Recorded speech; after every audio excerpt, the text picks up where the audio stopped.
Hey guys, it's Steve from RVGFanatic.com, and today it's Halloween 2015. More than 3 years ago, a little over 3 years ago, I wrote on my website an article called my SNES Halloween Special, and it was about 30 Super Nintendo games that I like to play around October, Halloween season.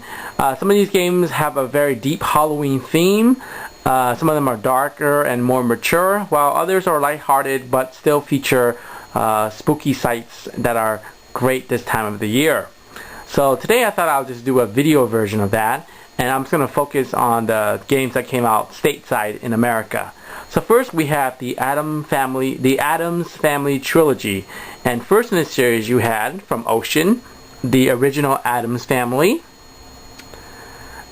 Addams Family, Pugsley's Scavenger Hunt, and of course the Zelda clone Addams Family Values, based off the second movie.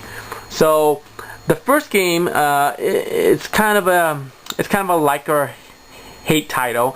A lot of people like it, but a lot of people don't. Personally, I think it was pretty good. It could have used a little bit more polish on the controls, as Gomez was far too much slippery for my liking. But you can definitely see the Super Mario World similarities, and it's loaded with secrets. So it's kind of a fun little platformer, but it's very hard. But thank goodness for the cheats, especially in that room with lots of one-ups. This one I have yet to play personally, but I've heard, I know Super Play Magazine loved it, but I know that the programmers were quoted saying something along the lines of, "We tried to recapture the mystery and magic and secrets of the original Addams Family, but we just couldn't pull it off with this one." So, and last we have the Addams Family's Values. And this game I really wanted to like. I remember seeing it back in the day in EGM and Game Fan and thinking it was a hidden gem. I was thinking this back in late '94, before the word exploded. I was just thinking like it was such a under the radar title that looked cool. Players would control Uncle Fester, and you roam around this overhead world, and it's more of a Zelda clone, and it looks so interesting, but unfortunately it's hampered by a lack of a save system. So this is one of those games that's really ideal to play using save states. There are passwords, but they're ridiculously long, and it's really hard to find them too, as they're scattered about. So this is one game that really could have been good, but just didn't quite nail it because they didn't really think it out very well. So that's the Addams Family Trilogy, and let's take a look at the next set of Halloween Super Nintendo games. Okay, next on this list we have the Adventures of Dr Franken, Alien 3, and Blackthorn. Alright, let's start out with this guy. So this one is one of the many Me Too platformers that came out in the early mid-90s of video gaming. Dr. Franken, this was another game that I really had not high hopes for, but I had pretty moderate hopes for. I thought it was going to be a hidden gem. I've been curious about it for a long time. I played it about maybe 4 years ago, and I was really disappointed with it because it could have been really solid, could have been decent fun, but I just remember not liking it a whole lot. There was one level with lightning bolts that I just couldn't pass, and I kept dying, and it felt really cheap. I know there are few supporters of this game who like it, but a lot of people don't, and that's kind of the consensus. So try it, you might like it. I mean, if you're gonna play it any time of the year, October would be it. But yeah, not much else to say. It's a platformer that's kind of a Me Too type game. It was, below average, I would say. Average at best. Alien 3. Man, this game is pretty intense. There's so many aliens coming after you. So it's not really like the movie. It's more like Ripley from that movie, but in the Aliens setting, the second film, where there's just so many aliens coming at you, and it's a crazy game. It's fun to play at night. Turn off the lights, crank up the sound. It's hard, but it's not impossible. It's really fun. I enjoyed it, despite the flaws. There's quite a bit of flaws, but overall, a very strong game. And oh man, I've been wanting to talk about this game on my website forever. Blackthorn. I love Blackthorn. I mean, from the moment my brother and I rented it back in 1994, more than 20 years ago, that first time we discovered you could accidentally shoot down and kill the innocent chained prisoners, it was so morbid and satisfying and sweet, and it's just filled with this decrepit, dilapidated, dank, depressing settings. You know, this game is just perfect for this time of the year where, you know, the days are growing shorter and the nights are growing longer. I love playing Blackthorn, and this is a game I cannot recommend highly enough. EGM awarded it Game of the Month back in 1994, and Nintendo Power in their 100th issue placed it 86th best game of all time. So you know this game has some good things going for it. It's one of the few really dark games on the Super Nintendo. It's dark not in terms of like it's dark in terms of mood. It's just great. So that's the next set of games we got. Next up we have Brandish, Demon's Crest, and American and Japanese Doom. So let's get this list started. So this one, Brandish, it's a methodical action RPG, and this one really has split the fan base, the Super Nintendo fan base, I should say. There are lots of people who hate this game, who can't stand it, but there's a select few who really enjoy this game, and I belong in that camp. You play as Varric, and you're really a bad guy. I mean, how many Super Nintendo games are you actually controlling a bad guy? So that was really refreshing. You're basically thrust 30 floors under the world, and you have to climb your way back up to the surface. It's really just got this amazing atmosphere to it, and the music is haunting, and I just love the fact that you fight 55 different types of monsters. So you'll see everything from Medusa to even a T-Rex to death itself milling about the hellhole, and it's just this great monster game. You know, it's slow and it's kind of tedious, but you know what? It's really fun. And if you're a monster lover who likes a slower action RPG type game, you might like Brandish. Alright, next we have up Demon's Crest, and this is one of the true gems on the Super Nintendo. This is one of the best action games. I think it stacks up right there behind the best of the best, behind the likes of, say, Super Metroid. This game is just tremendous, and I love it so much. Playing as Firebrand, the graphics and sound were amazing. Typical Capcom quality from the mid-90s. I cannot recommend it highly enough. And then last we have Japanese Doom and American Doom. So I know Doom on Super Nintendo has a lot of critics and haters, but I didn't like it back in the day. I remember my brother rented it back in late '95 when it first came out, and I was a fan of the PC version. I just couldn't get into the Super Nintendo version. But years and years later, when I bought this game in 2010 and I gave it another shot, I really liked it. It's actually, for the system hardware limitations, it's really impressive. And I really recommend the Japanese version because it's actually better than the American version. Go figure. Because in the American version, you cannot save. There's no passwords. You have to beat all 22 levels in one sitting. But in the Japanese version, you can actually start any episode on any difficulty level. So yeah, you can do that too in the American version, but you can't start out the later episodes except on the higher difficulty levels, and it makes it really hard. This one you can start out on the lowest difficulty level and you can make it through, so you don't have to beat all 22 levels in one sitting. It's not a bad game. I actually really quite enjoy it. It's kind of fun. I do like it, I have to admit. Alright, next on the countdown we have Equinox. Man, Equinox. I remember seeing this being featured in GameFan and EGM in the early mid-90s and being absolutely fascinated by it. I never did get to rent it because back in the day, my older brother, was the one who made all the renting choices, and he shipped me, his younger brother, out to get his choice title that week.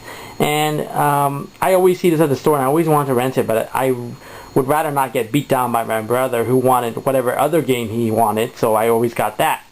I finally was able to sit down and beat Equinox sometime last year, and I really enjoy it. It's got some long labyrinths and some crazy monsters, and it might not seem like a typical Halloween game, but there's a lot of ghost enemies, and There's a lot of like snowy levels. It just really fits this late fall season. So I really enjoy playing this one. Up next we have First Samurai. Now this is one of those weird Super Nintendo games that no one really talks about. It's not great or anything, and it might not even be good, but it's decent, I think. And I like to think of it as not so much a hidden gem, but a little bit of an unsung type of game on the Super Nintendo. It's one of those games that if you have every other good game and you've beaten every other great game, then this is one that you should seek out, because it's not terrible, it's not unplayable, it's certainly enjoyable, and there's good moments here and there. It's also got kind of a funky, dark atmosphere, and the sprites are a little silly on the silly side, but it's a nice game to play during October. And who could forget the sound effect when you hear it? Oh no, my sword! So check it out if you can. I enjoy it anyhow.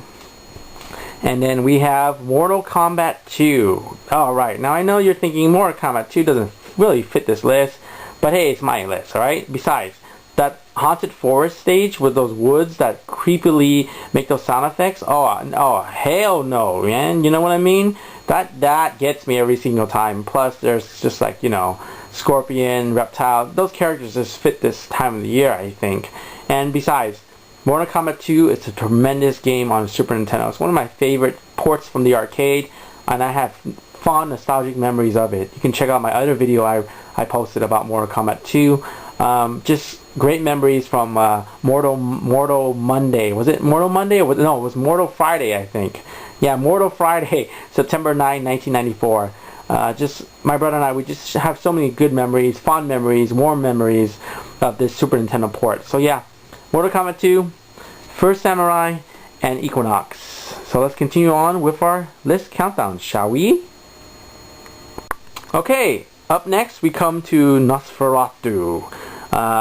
Man, I tell you what, this is another game much like Equinox that was delayed for a long time. We saw it previewed in magazines in like 92, as early as 92, and it finally came out sometime in 1995. Much delayed. Was it worth the wait? I have to say, sadly, that this is one of the most disappointing games on the Super Nintendo for my money. Now, I still personally give the game about a 6 or 6.5, depending on my mood, out of 10, which is, you know, an above average decent score, but I feel like this game should have been a 9 at least out of 10. It starts out pretty well, but then the game by the third level or so, it gets really hard, and the controls aren't very fluid, it's not very crisp, and it feels like a wasted opportunity. I do enjoy playing it every October, and I do play it for the first 2 levels, but after that, it quickly falls down the drain, and it's a shame. You know, it really could have been one of the fine examples of darker, mature games on the Super Nintendo. But as it is, to me, it falls more in the category of wasted potential. I mean, it's not terrible. Like I said, I would give it a 6 out of 10, but it's just not very fun after the second level because it goes bat crazy really fast. And then we have the Pocky and Rocky series. Yeah, I know, Halloween, again, it's my list. I do like the ghoulish enemies in the game, and it's just a fun game to play any time of the year, let alone October. It's one of the great 2-player simultaneous games on the Super Nintendo, and I highly recommend it. I bought these games back in 2006 when they were quite dirt cheap. Unfortunately, these 2 games, particularly the sequel, Pocky and Rocky 2, fetched for a fair amount on eBay. In fact, it was earlier this month in October, there was this guy selling off his Super Nintendo collection, and he sold off a mint Pocky and Rocky 2 box only. There was no game and no manual, and guess how much that baby went for? $410. Oh my goodness. Man, I got this baby for like, what, $30 back in the day? Man, if I need some money, I might sell this baby off. But you know what? Seriously, I probably won't. I can't part with these games. I mean, they're part of my childhood, and they're part of me now, and I just love them. Plus, if I ever sold them, I could never get it back. Alright, next we come up to Porky Pig's Haunted Holiday. Now this game came out really later in the system's lifespan. off the top of my head, I can't remember. I want to say definitely late 95 on, maybe even 96 it came out. I have to double check, but you know, it's kind of a quirky, fun little game. It's not going to win any awards or anything. It's not going to make any top 10 lists, top 50 lists. Probably won't even make a top 100 list. Maybe not even a top 200 list. But it's certainly playable and enjoyable, and it's got its little moments here and there, similar to other titles like for Samurai, which overloaded the Super Nintendo really. The cool thing about this game, however, was that it had this funky random weather system. So anytime you turn on the game, it could be raining, it could be snowing, it could be sunshiny. You just never knew, and at least the developers tried something to somewhat different, I guess. You know, yeah, weather effects. But hey, you know, if you play it during nighttime and it's like stormy, hey, that's pretty cool. So let's go on to the next game, Shadowrun. Oh my goodness. Okay, so today is Halloween 2015. Last Halloween, Halloween 2014, I was actually sick, so I couldn't go out. I stayed home, and it was after my trick-or-treaters had already, you know, gone, because it was like 9:30. I think it was raining that night, if I remember correctly, and I was looking at my library, Super Nintendo library, and I was thinking, I want to play a new game I've never played before, and Shadowrun just instantly jumped out. I've been meaning to play this game for over 20 years, and that night I finally popped it in for the first time, and as soon as my character Jake woke up on that slab in the morgue, oh my goodness, this game hooked me, and I had such a blast with it.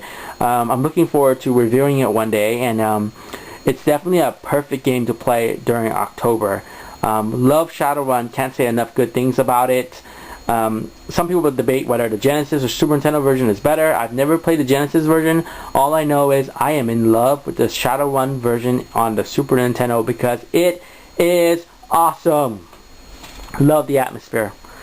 Alright, and here we have Super Ghouls and Ghosts, another classic Halloween staple from Capcom, who would later go on to make, of course, the Resident Evil series. Players control Sir Arthur as he tries to save his girlfriend. And hard game, but I love the double jumps, and I really don't think it's as hard as many people make it out to be, especially if you're beating it one time and not two times in a row. Especially on the easiest difficulty level. I find it to be manageable, and I love it. Great sounds, great graphics, great music, great atmosphere. It's just another classic Super Nintendo Halloween staple. You gotta play this every October, and it brings back the magic of the early days of SNES for sure. Next up, we have the classic Super Castlevania 4. This was one of the early great titles on the SNES, and nearly 25 years later, it remains just as memorable and just as playable. Not only is it a must-own for the Super Nintendo library, but it's a must-play every October. And we really don't need to get into the reasons why, do we? I mean, we're talking about Medusa heads, skeletons galore, Frankensteins, and even Dracula himself.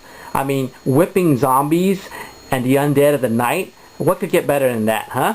So every Halloween, I just have to snuggle up with Simon Belmont. I just love you, Super Castlevania 4. I really do. Thanks for all the great memories, and I look forward to playing you later tonight. Alright, after Super Castlevania 4, you think you would get maybe Super Castlevania 5, but instead, Super Nintendo players had to settle with this. Castlevania Dracula X, which was a port of the great game, I believe, on the TurboGrafx PC engine. I'm not such a huge proponent or connoisseur of that system, so I believe that's it. Excuse me. Don't pull my retro gaming card, please. But yeah, this one, you know what? It's got a lot of critics and haters. I've never played the original port, the original game, excuse me.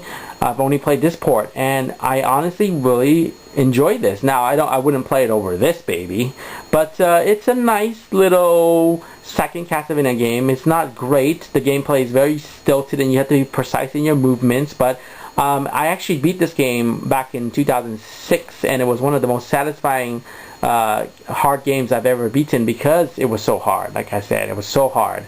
I remember I perfected Death after he kicked my ass for about an hour straight, so it's one of the fond memories I have of this game. So check it out if you can. It's expensive. It goes for a lot, like a lot of the harder to find Super Nintendo games, but it's not a bad little game. Just a lot of people were disappointed because they were expecting a superior sequel, and that most definitely was not. And then next we have The Twisted Tales of Spike McFang. Alright, it's not really a Halloween game, but you control a young, upcoming vampire type kid, and he goes around with his magical hat and cape, and he spins around and he takes out, you know, garlic enemies and various little demons. It's a fun little action RPG. It only takes about 3.5 hours to go through. It's criminally short, but it's also criminally underrated. It's a game that's fun to play, it's fast to play, and I can't recommend it enough. I wouldn't call it great, but I would call it very, very good, and it belongs in any Super Nintendo library collection. Alright, next we have Warlock. This is not a particularly good game, but I have to include it on the list because I recently played it, and while it didn't blow my mind whatsoever, and I can't really highly recommend it, it does have an amazing Halloween atmosphere. It's one of those games that I'm going to have to sit down and play a little bit more thoroughly, but the 20 or so minutes I spent with it, I wasn't overly impressed, or quite frankly impressed at all. But like I said, it's got a great ghoulish atmosphere that fits in well with this time of the year. So check it out if you can. I'm sure it's not expensive either. Next we have Wolf Child. This was again like the Adventures of Dr Franken and so many other titles. This was one of the many Me Too platformers, action games of the early mid-90s that have been forgotten to time, but not forgotten to people such as myself and a lot of others that I know. You know, the great thing about being a retro gamer today is being able to explore all of these lesser known titles that went under the radar and pretty much flew by in the night back in the day. This game is actually pretty decent. I wouldn't call it good or underrated, and I wouldn't call it a hidden gem, but it's one of those games where if you've beaten all the great games, it's definitely worth a look.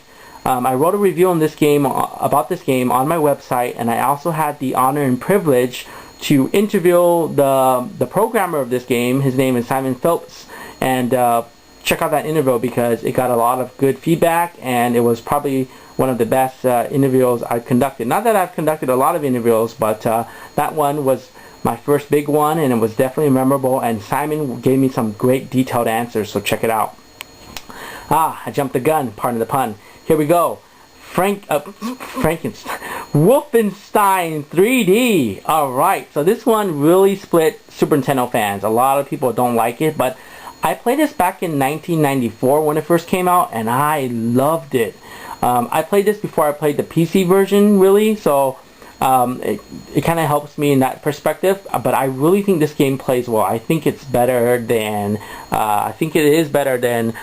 American or Japanese Doom on a Super Nintendo, because I think it plays very nice and smoothly, and it's such an adrenaline kick to mow down about 20 Nazi soldiers and zombies in a 15-second time frame. It's just so satisfying, and it's fun to play, and the graphics are a little blocky, but the gameplay is there, and it's a fun game to play late at night with all the lights turned off and the sound cranked up. So I always enjoy revisiting Castle Wolfenstein 3D.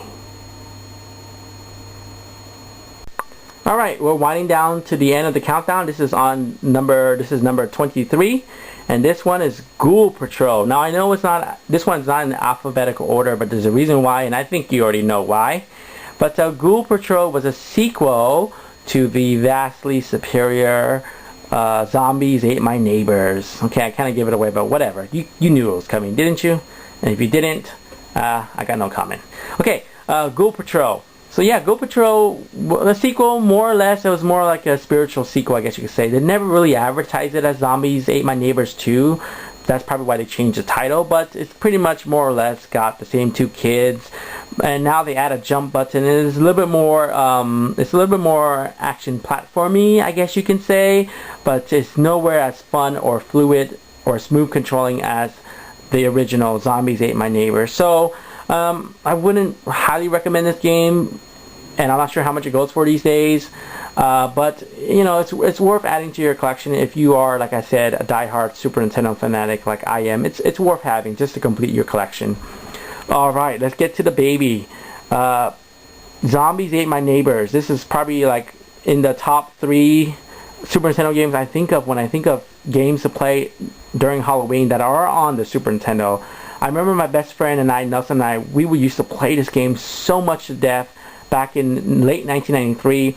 I remember he was telling me the legend of the Masked Maniac.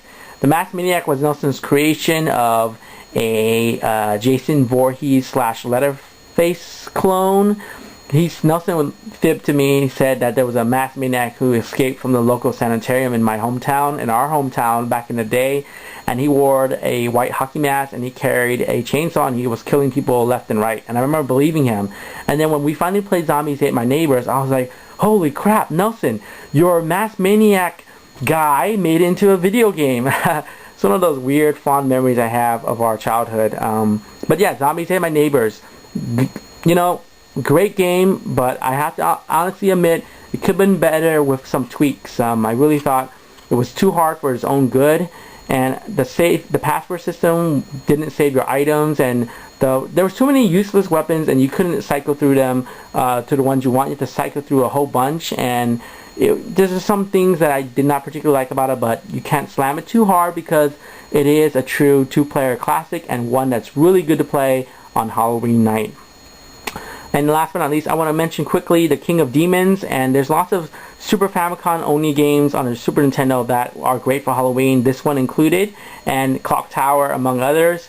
Check them out if you can. Love that game, love those games, and these are all good games, so check them all out.